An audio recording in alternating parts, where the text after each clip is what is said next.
So I recently had the chance to test out the Leica Q3 43. Now, when the Q3 came out last year, I really enjoyed using it. It's a really lovely camera to take out and about. That, of course, comes with the 28mm lens on the front, 28mm f1.7. The Q3 43 is essentially just a new version of that camera with a different fixed lens on the front. So instead of that 28mm, instead it's a 43mm f2 lens on the front, which actually gives you a really quite different feel to the kinds of images that you're going to be getting. That focal length is much more in line with kind of the human eye perspective. So it gives you a very natural look to your photos. It also, to me, feels like actually quite a cinematic focal length to shoot at. There's something about the images that come across that way to me, which I really like, but it gives you a few different things. Of course, the lens is not quite as bright, so f2 rather than f1.7, but because of that added focal length, because it's a little bit longer, you actually are able to get slightly better separation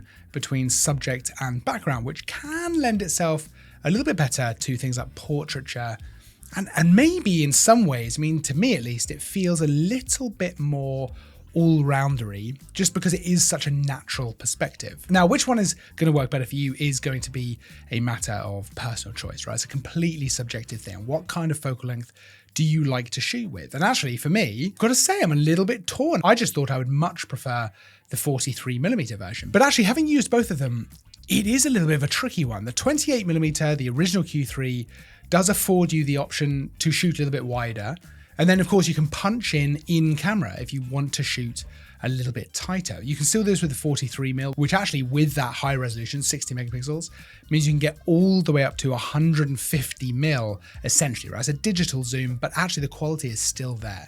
Still looks really good. So it really depends whether you want more room at the long end or whether you want the option to shoot a little bit wider. I think for me, 43mm probably is the one that I would choose, just because I'm not always such a big fan of shooting wider. I like being a little bit more punched in and able to get that slight separation, again, subject and background. I like it being a bit easier to shoot like that. But again, this is complete personal preference. The camera itself is very much the same as we saw in the Q3 that came out last year, right? So great quality of life improvements over the Q2. It's a lovely camera to go out and shoot with. It just feels great in the hands. Everything about it it's very tactile. Right, it's very tactile, very sleek. You can feel the quality. This is absolutely the case with Leica cameras. If you've used the Leica camera, if you're thinking about getting one, there's a reason they are so highly regarded.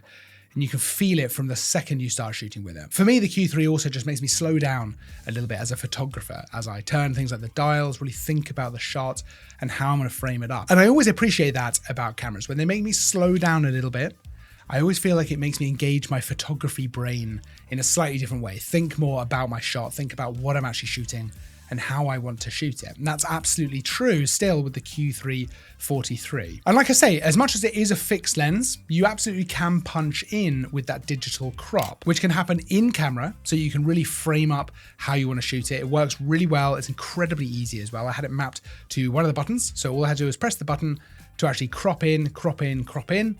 Super easy, and I've got to say very, very effective as well for getting different kinds of shots. I'm always a big fan of additional options as well for photographers. I think the more options, the better, because it's such a subjective art form, right? It's such a subjective thing to do. Everyone likes to shoot a little bit differently. I have some photography friends who almost exclusively shoot with wide angle lenses, and then I much prefer a tighter lens. Something closer to 50mm is ideal from my perspective. I also love that for video, something the Q3 is actually surprisingly good at as well. But deciding which version of the Q3 might be better for you is going to be a completely subjective experience, whether you like to shoot a bit wider or a bit more zoomed in. The one thing that you will know for sure is that whichever one you go for, the quality is fantastic. Optically, the build quality, it's a lovely camera to shoot with, and this is just another option for how you might want to go about doing that. I would love to know which version appeals to you more, the 28mm, the original Q3, or the new Q3 43 with a 43mm lens. Which one appeals to you